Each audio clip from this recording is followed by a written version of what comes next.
ఒకే దేశం ఒకే ఎన్నిక అనే అంశంపై దేశవ్యాప్తంగా భారతీయ జనతా పార్టీ కొత్త చర్చకు తెరలేపుతోందని భాజపా జాతీయ ప్రధాన కార్యదర్శి సునీల్ బన్సల్ తెలిపారు. మంగళవారం అల్వాల్ సర్కిల్ పరిధి ఆర్టీసీ కాలనీలోని జయలక్ష్మి గార్డెన్స్లో బీజేవైఎం జాతీయ కార్యదర్శి సాయి నేతృత్వంలో ఒకే దేశం ఒకే ఎన్నిక అనే అంశంపై బీజేపీ నాయకులతో సమావేశం నిర్వహించారు. ఈ కార్యక్రమానికి భాజపా జాతీయ ప్రధాన కార్యదర్శి సునీల్ బన్సల్తో పాటు తెలంగాణ రాష్ట్ర బీజేపీ నాయకులు ముఖ్య అతిథులుగా హాజరయ్యారు.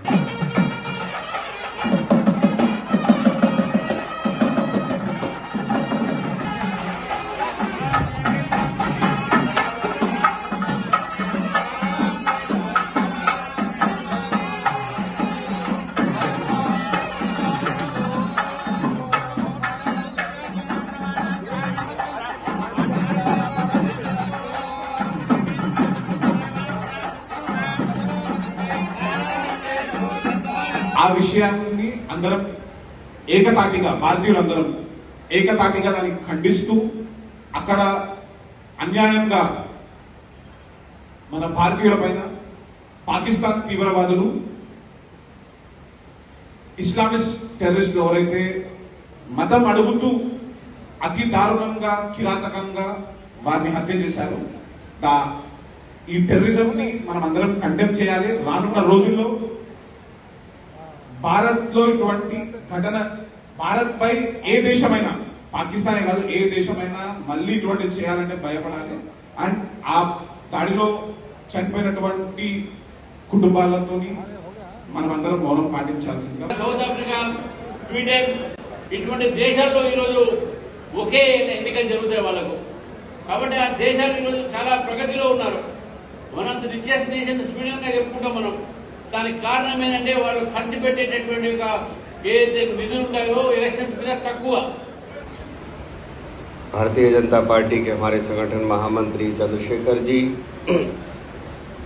पूर्व एमएलसी और भाजपा के बहुत वरिष्ठ नेता माने रामचंद्र राव जी, परमेंद्र रेड्डी जी, समाज के सभी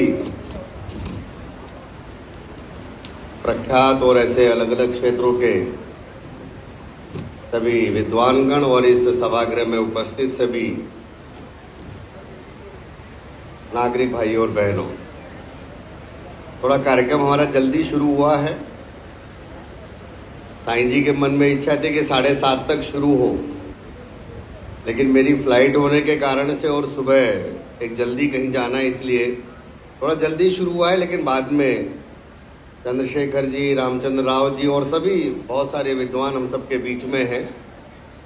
वो भी आज के इस कार्यक्रम के विषय में अपने मत हम सबके बीच में रखेंगे. देश में इस समय जो एक करंट टॉपिक है,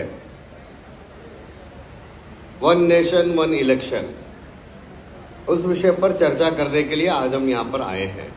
मैं 15-20 मिनट में अपनी बात रखकर आप सबसे क्षमा मांगते हुए एयरपोर्ट जाने के लिए निकलूंगा. हम सब जानते हैं कि देश की स्वाधीनता से ही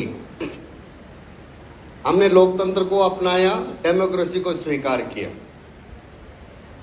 जिस भी देश के अंदर लोकतंत्र है, लोकतंत्र में चुनाव एक अनिवार्य पार्ट है. जहां लोकतंत्र होगा तो वहां चुनाव भी होगा.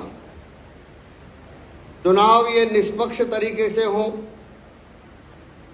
चुनाव ये स्वस्थ तरीके से हो, उसके लिए समय समय पर अपने देश के अंदर तो देश की बढ़ती हुई आबादी होगी, बदलती हुई दुनिया होगी, 140 करोड़ लोगों के मन के जन की आकांक्षाएं होंगी. उन सबको देखते हुए समय समय पर देश में परिस्थितियों के हिसाब से हमने अपने सिस्टम में, अपनी व्यवस्थाओं में कई प्रकार के रिफॉर्म्स किए हैं. 1947 में भारत आजाद हुआ. आज 2025 में देश को किस प्रकार के कानून की आवश्यकता है?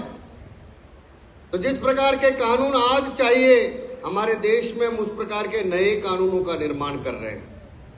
देश में किस प्रकार हम उस प्रकार का एक प्रशासन का सिस्टम या उसमें रिफॉर्म्स करने का काम समय समय पर करते हैं. आज देश में कौन सी शिक्षा व्यवस्था चाहिए?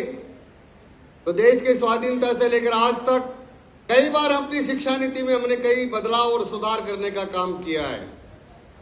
अगर हम चुनाव की व्यवस्था को भी देखें तो इस इलेक्ट्रोल सिस्टम में भी हमने समय समय पर बहुत सारे रिफॉर्म्स किए हैं। हम में से यहाँ बहुत सारे लोग बैठे हैं